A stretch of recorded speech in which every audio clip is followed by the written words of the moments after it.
नमस्कार बच्चों, कैसे हैं आप सब लोग। मैं गौरव वैष्णव एक बार फिर से आप सभी का स्वागत करता हूं अनंत आईएएस कोचिंग के इस ऑफिशियल यूट्यूब चैनल पर। बच्चों, संविधान के प्रमुख अनुच्छेद की कक्षा हो रही है और इसके हम पहले ही 71 को जो अनुच्छेद हैं, इंपॉर्टेंट अनुच्छेद हैं, उनके बारे में चर्चा कर चुके हैं। टोटल 120 आर्टिकल्स के ऊपर हमें चर्चा करनी है, जिसमें बचे हुए 50 आर्टिकल्स के बारे में आज हम जानेंगे। और याद रखिए बच्चों, ये जो कक्षा है हमारी, ये आर्टिकल से इंट्रोड्यूस कराने की कक्षा है और इनकी इलेबरेटेड जो कक्षा है वो बाद में होती रहेगी। जैसे कि फंडामेंटल राइट्स की अलग से होगी, डीपीएसपी प्रिंसिपल्स की अलग से होगी, पंचायती राज की अलग से होगी, संसद की अलग से होगी, राष्ट्रपति, उपराष्ट्रपति, राज्यपाल, सबकी अलग कक्षाएं होंगी।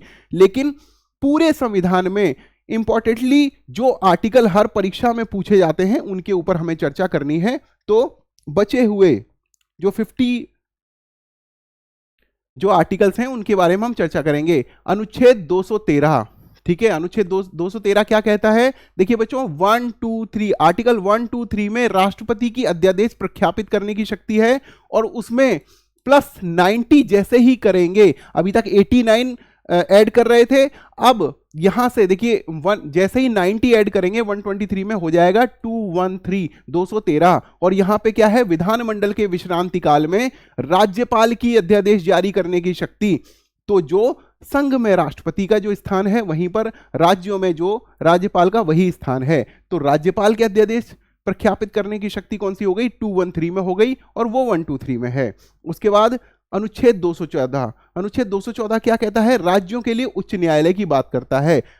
राज्यों के लिए उच्च न्यायालय, देखिए बच्चों, भारत में केवल कुल मिलाकर 24 उच्च न्यायालय हैं और 3 ऐसे उच्च न्यायालय हैं जो कि एक या अधिक राज्यों के लिए या एक या अधिक यूटी के लिए बनाए गए हैं। तो ऐसे 3 उच्च न्यायालय हैं। 215 क्या कहता है? 215 कहता है उच्च न्यायालय का अभिलेख न्यायालय होना। जिस प्रकार से सुप्रीम कोर्ट एक अभिलेख न्यायालय है, मतलब उसके द्वारा दिए गए फैसलों को एक यार्डस्टिक माना जाएगा, एक मानदंड माना जाएगा, एक रेफरेंस माना जाएगा। तो वही शक्ति उच्च न्यायालय के लिए भी है। उसके बाद अनुच्छेद 216 कहता है उच्च न्यायालयों का गठन। उच्च न्यायालय का गठन किस प्रकार से होना है? 217 कहता है कि उच्च न्यायालय के न्यायाधीश की नियुक्ति और उसके पद की शर्तें किस प्रकार से होंगी, इसका प्रावधान दिया गया है। अनुच्छेद 219 कहता है उच्च न्यायालयों के न्यायाधीशों के द्वारा शपथ या प्रतिज्ञान किस प्रकार से लिया जाएगा। तो किस प्रकार से शपथ ली जाएगी उच्च न्यायालय के न्यायाधीशों के द्वारा, उसका प्रारूप होता है। वो प्रारूप इस अनुच्छेद 219 में दिया गया है। उसके बाद आर्टिकल 226 बहुत इंपॉर्टेंट आर्टिकल है बच्चों। जिस प्रकार से सुप्रीम कोर्ट को रिट जारी करने की शक्ति है, आर्टिकल 32 के तहत संवैधानिक उपचारों के अधिकार का जो अधिकार है, मूल अधिकार है, उसके तहत उच्चतम न्यायालय को जो शक्ति है रिट जारी करने की, वही शक्ति उच्च न्यायालयों को 226 के तहत रिट जारी करने की शक्ति है। लेकिन दोनों में एक फर्क है। क्या फर्क है? कि आर्टिकल 32 के तहत मतलब उत्प्रेषण हो गया, परमादेश हो गया, और आपका क्या हो गया? प्रतिषेध हो गया, और क्या हो गया? 5 तरह की रिट जो हैं वो जारी की जाती हैं। किसके द्वारा? उच्चतम न्यायालय के द्वारा। और इनके द्वारा 226 में उच्च न्यायालय के द्वारा कुछ अन्य मामलों में भी रिट जारी की जा सकती है। तो यहां पर उच्च न्यायालय से उच्चतम न्यायालय का जो अधिकार है, उससे ज्यादा उच्च न्यायालय का जो अधिकार है वो विस्तृत है, क्योंकि ये उन मामलों में रिट जारी करने के साथ साथ अन्य मामलों में भी रिट जारी किया जा सकता है। तो कौन सी 5 तरह की रिट हैं उसके ऊपर भी हम आपकी क्लास कराएंगे, जिसमें कि सर्टियोरिरी है, आपका परमादेश है, प्रतिषेध है और हैबियस कॉर्पस है। हैबियस कॉर्पस के से संबंधित कौन सी फिल्म आपने देखी है वो मुझे आप कमेंट करके बताइए। हाल ही में अजय देवगन की एक मूवी आई थी जिसमें हैबियस कॉर्पस का यूज किया गया है। वो हैबियस कॉर्पस आप मुझे बताइए कि कौन सी मूवी में यूज हुआ है। हैबियस कॉर्पस का मतलब ये होता है कि यदि कोई व्यक्ति पुलिस कस्टडी में है और उसको पता नहीं चल रहा कि वो व्यक्ति कहाँ गया, तो कोर्ट में जाकर इस न्यायालय में जाकर कोई भी व्यक्ति जो उसका सगा संबंधी हो, वो ये हैबियस कॉर्पस जारी कर सकता है, ताकि सशरीर उस व्यक्ति को उपस्थित किया जाए। किसके लिए? कार्रवाई के लिए, ताकि वो व्यक्ति पता चले कि वो व्यक्ति कहां पर है। और वो रिट जारी करने का अधिकार सुप्रीम कोर्ट को है। अनुच्छेद 231 क्या कहता है? दो या अधिक राज्यों के लिए एक ही उच्च न्यायालय की स्थापना। मैंने आपको बताया है कि 3 ऐसे राज्य हैं जिसमें के साथ में अन्य राज्यों या यूटी का उच्च न्यायालय है। उसके बाद आर्टिकल 233 क्या कहता है? जिला न्यायाधीशों की नियुक्ति किस प्रकार से होनी है? डिस्ट्रिक्ट मजिस्ट्रेट की। उसके बाद अनुच्छेद 239 संघ राज्य क्षेत्रों का प्रशासन, मतलब यूटी का प्रशासन, केंद्र शासित राज्य जो है ना, उसमें किस प्रकार से एडमिनिस्ट्रेटर कार्य करता है, किस प्रकार से वहां का प्रशासन चलता है, ये 239 में बताया गया है। अनुच्छेद 239 का वो क्या कहता है? दिल्ली के संबंध में विशेष उपबंध। दिल्ली के संबंध में क्या विशेष उपबंध किए गए हैं? एक दिल्ली क्योंकि एक यूटी है, केंद्र शासित प्रदेश है, उसके बारे में क्या प्रावधान किए गए उसके बारे में बताते हैं। उसके बाद 243 से शुरू होता है पंचायतों का। 243 घ में पूछा गया है, बताया गया है कि पंचायतों के स्थान का आरक्षण।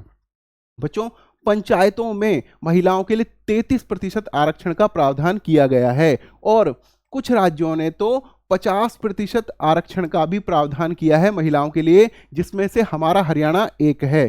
ठीक है, और अन्य कौन कौन से राज्य हैं? क्योंकि गिने चुने राज्य हैं, उन्होंने 50% का आरक्षण महिलाओं के लिए किया है। वो आप मुझे कमेंट करके बताइए कि और कौन कौन से राज्य हैं। हरियाणा एक है उसमें से, ये मैंने आपको बता दिया है। अनुच्छेद 243 झ वो क्या कहता है? पंचायतों के वित्तीय मामलों पर सिफारिश करने के लिए क्या? वित्त आयोग का गठन, राज्यों के लिए वित्त आयोग का गठन। देखिए बच्चों, आर्टिकल 280 कहता है केंद्र के लिए वित्त आयोग का गठन करना, और यहां पर 243 झ में पंचायती राज के अंतर्गत क्या कहा जाता है कि राज्यों के लिए भी एक वित्त आयोग का गठन किया जाए। उसके बाद अनुच्छेद 243 ये क्या कहता है? पंचायतों का निर्वाचन किस प्रकार से होना है, पंचायतों के लिए निर्वाचन कौन सी प्रक्रिया अपनाई जाएगी। उसके बाद 243 ये क्या कहता है? नगर पालिकाओं का गठन किस प्रकार से किया जाएगा। 243 ये क्या कहता है? नगर पालिकाओं के लिए निर्वाचन। ठीक है बच्चों, नगर पालिकाओं का निर्वाचन किस प्रकार से किया जाएगा, ये में है। और यहां पर पंचायतों का निर्वाचन किस में है? 243 में है। ये याद करना है बच्चों, का ये फर्क है नगर पालिकाओं के निर्वाचन में और पंचायत के निर्वाचन में, ये आपको याद रखना है। उसके बाद अनुच्छेद 243 ये क्या कहता है? जिला योजना के लिए समिति। ठीक है बच्चों, ये बहुत इंपॉर्टेंट आर्टिकल नहीं है, लेकिन पूछे गए हैं, एक दो परीक्षा में पूछ लिए गए हैं, तो हमें यहाँ पर इनको मतलब यहाँ पर इनको लिखना पड़ा है। अनुच्छेद 249 क्या कहता है? राज्य सूची के विषय में के संबंध में राष्ट्रीय हित में विधि बनाने की संसद की शक्ति। ठीक है, राष्ट्रीय हित में। ठीक है, जब 2/3 बहुमत के साथ संसद राज्यसभा, संसद का सदन जो है राज्यसभा, एक बहुमत से प्रस्ताव पारित कर देती है कि राज्य के विषय। देखिए बच्चों, आप सभी को बताया था कि 3 तरह की सूचियां हैं जिन्होंने हमने ऑस्ट्रेलिया के संविधान से मतलब हमें उससे प्रेरणा मिली है, और भारत में वो 3 सूचियां हैं। कौन सी? संघ के जो केंद्रीय विषय होते हैं वो संघ विषय में हैं, और जो राज्यों के विषय हैं वो राज्य विषय में हैं, और समवर्ती सूची में वे विषय हैं जो दोनों जिसके बारे में कानून बना सकते हैं। और यदि केंद्र को राज्य सूची के विषय में कानून बनाना हो तो राज्यसभा एक बहुमत से विशेष प्रस्ताव पारित कर सकती है, ताकि संसद को यह अधिकार मिल जाए कि वो राज्य सूची के विषय में कानून बनाए। ये 249 के तहत आता है। तो इस प्रकार से कहीं ना कहीं हमें यह पता चलता है कि भले ही भारत में राज्यों को भी बराबर अधिकार दिए गए हों, उनके अधिकार एक कठिन मतलब कठोर संविधान के द्वारा एक मतलब पूरी तरह से रिजर्व किए गए हों, लेकिन फिर भी भारत का जो केंद्र है वो सशक्त केंद्र है, और उसके कहीं ना कहीं अधिकार जो हैं वो राज्यों से ज़्यादा हैं। कौन से मामले की बजाय? जैसे कि अमेरिका में है, अमेरिका की बजाय जो भारत है वो अविभाज्य राज्यों का अविभाज्य संघ है। वो क्या है? वो विभाज्य संघ है, उसका विभाजन किया जा सकता है, क्योंकि वहां पर क्या है कि जो 50 उपनिवेश, जो शुरुआत में 13 उपनिवेश थे, 13 कॉलोनी थी, वो इकट्ठे होकर उन्होंने यूएसए बनाया, और उनके बीच में एक समझौते का प्रतिफल है वो। भारत में ऐसा समझौता नहीं है। भारत में संघ का जो भी संघ के राज्य हैं, इसीलिए वहां का जो संघ है उसको फेडरेशन कहा जाता है और भारत का जो संघ है उसको यूनियन कहा जाता है। भारत के किसी भी राज्य को संघ से अलग होने का अधिकार नहीं है। अंतर्राष्ट्रीय, इसीलिए भारत कहीं ना कहीं सशक्त केंद्र के साथ में संघ है। उसके बाद 253 ये क्या कहता है, अंतर्राष्ट्रीय करारों को प्रभावी करने के लिए विधान। 253 क्या कहता है कि अंतर्राष्ट्रीय जो संधियां हैं उनको प्रभावी करने के लिए प्रावधान संसद बना सकती है। उसके बाद अनुच्छेद 262 क्या कहता है, अंतर्राज्यीय नदियों और नदी दूनों के जल संबंधी विवादों का न्याय निर्णयन करना। जैसे आप सभी को पता है कि कावेरी जल विवाद न्यायाधिकरण है और आपका नर्मदा जल विवाद न्यायाधिकरण है। ऐसे ही आपका सिंधु नदी समझौता भी हुआ है। तो ये सभी जो न्याय निर्णय हैं ये कावेरी के ऊपर भी है और गोदावरी के ऊपर भी है, महानदी के लिए भी बनाया गया है। तो ये क्या होता है कि दो राज्यों में जो नदियां बहती हैं उनके पानी का बंटवारा किस प्रकार से हो उसके लिए न्यायाधिकरण बनाए जाते हैं। कृष्णा नदी के बारे में भी ये समझौता हुआ है, ये अधिकरण बनाया गया है। उसके बाद अनुच्छेद 263 ये क्या कहता है, अंतर्राज्यीय परिषद के संबंध। मतलब 3-4 राज्यों का जो है उनकी एक अंतर्राज्यीय परिषद होती है जो तीनों चारों राज्यों के बीच में किस प्रकार से समन्वय हो उसके बीच बारे में उपबंध बनाती है, एक समझौते करती है। 266 क्या कहता है, भारत और राज्यों की संचित निधियां और लोक लेखे के बारे में प्रावधान। देखिए 3 तरह के अकाउंट होते हैं, एक तो पब्लिक अकाउंट होता है, एक होता है कंसोलिडेटेड फंड ऑफ इंडिया होता है और एक इमरजेंसी फंड ऑफ इंडिया होता है। यहां पर पब्लिक अकाउंट और consolidated fund of India in दो के बारे में यहां पर चर्चा की गई है 266 में। और 267 में क्या है, इमरजेंसी फंड, कंटिजेंसी फंड या इमरजेंसी फंड बोल सकते हैं, भारत की आकस्मिकता निधि। यदि कोई दुर्घटना हो जाती है, कोई आपदा आ जाती है तो इसका कोष होता है, वो राष्ट्रपति क्या करता है, राष्ट्रपति उसका अधिकार होता है राष्ट्रपति को, राष्ट्रपति उसे जारी कर सकता है। अनुच्छेद 280 मैंने बताया ही था, वित्त आयोग का गठन किसके लिए, केंद्र के लिए। ये क्या करता है, ये जो भी टैक्स आता है, जो भी राजस्व होता है उसको किस प्रकार से राज्यों के बीच में और केंद्र के बीच में बंटवारा किया जाना है उसके लिए वित्त आयोग सिफारिश करता है। 300 क्या है, विधि के प्राधिकार के बिना व्यक्तियों को संपत्ति से वंचित ना किया जाए। ये पहले एक फंडामेंटल राइट था, संपत्ति का अधिकार, और इसको निरस्त कर दिया गया और इसको एक कानूनी अधिकार बना दिया, एक विधिक अधिकार बना दिया। किसके अंतर्गत, 300 का के अंतर्गत संपत्ति का अधिकार। उसके बाद अनुच्छेद 312 ये क्या कहता है, अखिल भारतीय सेवाओं की बात करता है। अखिल भारतीय सेवाएं कौन कौन सी हैं ये आप मुझे कमेंट करके बताइएगा। उसके बाद अनुच्छेद 315 कहता है संघ और राज्यों के लिए लोक सेवा आयोग। संघ और राज्यों के लिए मतलब स्टेट पब्लिक सर्विस कमीशन भी और यूनियन पब्लिक सर्विस कमीशन भी, इसका क्या है, कहाँ है प्रावधान, 315 में प्रावधान है। 324 निर्वाचनों के अधीक्षण, निदेशन और नियंत्रण के लिए, मतलब कंट्रोल, डायरेक्शन और सुपरविजन, ये इसके लिए निर्वाचन आयोग का गठन किया गया है अनुच्छेद 324 के अंतर्गत। 326 क्या कहता है, लोकसभा और राज्यों की विधानसभाओं के लिए निर्वाचनों का वयस्क मताधिकार के आधार पर होना। तो भारत में क्या है, भारत में यूनिवर्सल सफरेज है, वयस्क मताधिकार है, ठीक है, सार्वभौम वयस्क मताधिकार। इसके आधार पर क्या है कि 18 वर्ष से ऊपर की आयु वाला कोई भी व्यक्ति अपने क्या है कि जैसे एक तो हो गया राज्यों में विधानसभाओं के जो चुनाव होते हैं वो, और आपके वार्ड में परिषद में जो चुनाव होते हैं वो, और लोकसभा के जो चुनाव होते हैं उसमें 18 वर्ष से ऊपर का कोई भी व्यक्ति चुनाव में अपना मतदान कर सकता है। और यही जो स्थिति है वो पंचायतों के लिए भी है। अनुच्छेद 330 क्या कहता है, लोकसभा में शेड्यूल कास्ट, अनुसूचित जाति एवं अनुसूचित जनजातियों के लिए सीटों का आरक्षण, ठीक है। उसके बाद अनुच्छेद 331 कहता है लोकसभा में आंग्ल भारतीय समुदाय का प्रतिनिधित्व, और 104वें संविधान संशोधन अधिनियम के द्वारा इसको निष्प्रभावित कर दिया गया है। अब भारत में एंग्लो इंडियन के नाम पर कोई भी रिजर्वेशन नहीं है लोकसभाओं में। तो 330 और 331 जो बात करता है वो लोकसभा में सीटों के रिजर्वेशन की बात करता है। 331 कहता है एससी और एसटी के लिए, 331 कहता है एंग्लो इंडियन के लिए, जो कि अब निष्प्रभावी हो गया है। उसके बाद आर्टिकल 332 क्या कहता है, राज्यों की विधानसभाओं में अनुसूचित जाति और अनुसूचित जनजातियों के लिए स्थानों का आरक्षण। तो बच्चों 330 में हो गया एक तो एससी एसटी के लिए, और 332 में हो गया SC ST के लिए, ये दोनों ही SC ST रिजर्वेशन की बात करता है सीटों पर, लेकिन ये आपका हो गया मेंबर ऑफ लेजिस्लेटिव असेंबली के लिए और ये हो गया आपका मेंबर ऑफ पार्लियामेंट के लिए, ये आपको याद रखना है, ठीक है। और ये कहाँ है? लोकसभाओं में, क्योंकि राज्य की विधान जो राज्यसभा होती है उनका जो चुनाव होता है वहां पर सीटें रिजर्व नहीं हैं। अनुच्छेद 333 क्या कहता है? राज्यों की विधानसभाओं में आंग्लेय भारतीय समुदाय का प्रतिनिधित्व, जो कि अब दोबारा ये यहां पर हम पढ़ते हैं निष्प्रभावी हो गया है। अनुच्छेद 338 क्या कहता है? राष्ट्रीय अनुसूचित जाति आयोग। ठीक है बच्चों, ये याद करने का है, ये बार बार आता है और मैं आपको याद करने की विधि बता दूंगा। जब आप 338 के साथ में ए जोड़ देंगे तो क्या हो जाएगा? ST कमीशन बन जाएगा, कमीशन फॉर शेड्यूल्ड ट्राइब, ठीक है।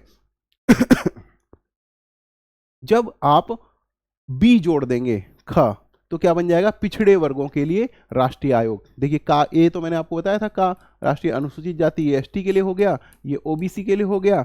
और 340 पिछड़े वर्गों की दशाओं के अन्वेषण की आयोग की नियुक्ति, ये क्या करेगा? पिछड़े वर्गों की दशाएं देखेगा, उनका अन्वेषण करेगा और बताएगा, जैसे ये क्रीमिलियर, नॉन क्रीमिलियर, इनका जो आधार है वो यही, मतलब उसके ऊपर रिसर्च करते हैं। आर्टिकल 343 ये क्या कहता है? संघ की राजभाषा हिंदी और लिपि देवनागरी होगी, घोषित कर दी गई है 343 के तहत। उसके बाद अनुच्छेद 344 में क्या है? एक राजभाषा आयोग की नियुक्ति, ठीक है। 350 का क्या कहता है? प्राथमिक स्तर पर मातृभाषा में शिक्षा देने की सुविधाएं। ये बच्चों बहुत इंपॉर्टेंट है। 343 हो गया, संघ की राजभाषा हिंदी होगी, लिपि देवनागरी होगी। 344 में राजभाषा आयोग, 355 का में प्राथमिक स्तर पर मातृभाषा की शिक्षा की सुविधाएं। और अनुच्छेद 350 ख क्या कहता है? भाषाई अल्पसंख्यक वर्गों के लिए एक विशेष प्राधिकारी की नियुक्ति की जाएगी।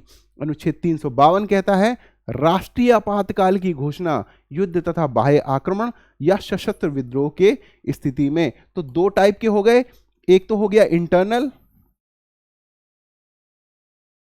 और एक हो गया एक्सटर्नल। एक्सटर्नल हो गया जब कोई बाह्य युद्ध हो, और इंटरनल वो हो गया जबकि इंटरनल सिक्योरिटीज पर कोई मतलब आघात पहुंचे, कोई उपद्रव हो जाए, अशांति हो जाए, उसके लिए इंटरनल है। और दोनों में ही अलग अलग प्रावधान हैं।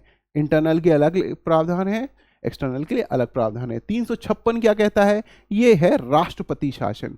जब राज्यों में संवैधानिक तंत्र विफल हो जाए तो उसकी स्थिति में क्या होगा?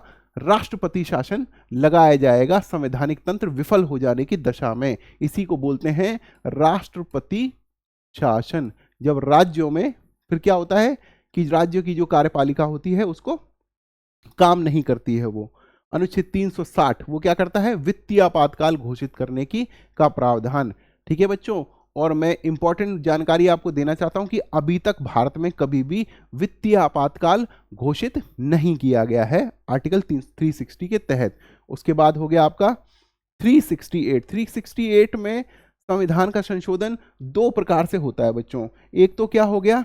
एक तो हो गया आपका विशेष बहुमत, स्पेशल मेजोरिटी हो गई, ठीक है। और यहाँ पर स्पेशल मेजोरिटी के साथ में स्टेट्स के भी, जो स्टेट की विधानसभा में आधे से ज़्यादा, मतलब जैसे मान लीजिए कि 28 स्टेट हैं और 8 हमारे यूटी हैं, तो 4 यूटी से ज़्यादा और 14 राज्यों से ज़्यादा यदि प्रावधान करते हैं, वो भी अपनी मतलब प्रस्ताव करते हैं कि राज्य जो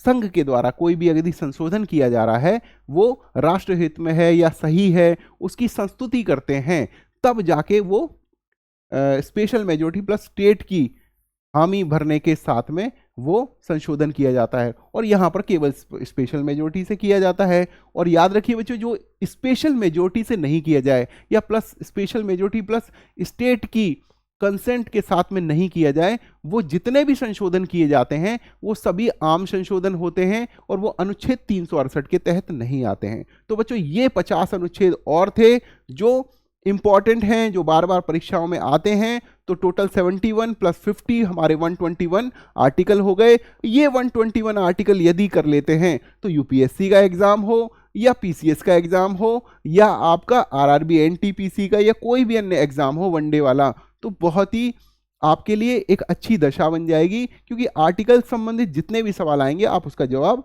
दे सकेंगे। और जैसे कि राष्ट्रपति के लिए आर्टिकल्स की हमने क्लास की हुई है, हमने एक मतलब सोर्सेज ऑफ कॉन्स्टिट्यूशन की क्लास की गई है, एक हमने जो हमारे आर्टिकल 14 हो गया, 13 हो गया, 12 हो गया, इसकी भी क्लास हमने की हुई है। तो वो सभी आर्टिकल्स इस तरह से हम आपको इलेबोरेटेड तरीके से बताते रहेंगे ताकि आपको कोई समस्या नहीं आए और एग्जाम में आप उसको सही से कर पाएं। तो बच्चों, अभी मैं अपनी वाणी को यहीं पर विराम देता हूं और अगली कक्षा में जब हम मिलेंगे तो संविधान के अनुच्छेदों से संबंधित जितने भी प्रश्न होंगे उनको हम 2 क्लासेस में करेंगे, क्योंकि बच्चों इसको हमने याद किया, उसके बाद अगर हमने अपने आप को चेक नहीं किया तो फायदा नहीं है। तो इसीलिए हमें क्लासेस जो क्वेश्चन की है, एमसीक्यू की क्लासेस हैं, वो भी करनी होंगी, और वो जो क्वेश्चन है हमारी टीम ने बड़ी मेहनत के साथ बनाए हैं, तो वो भी क्लास आप देखिए।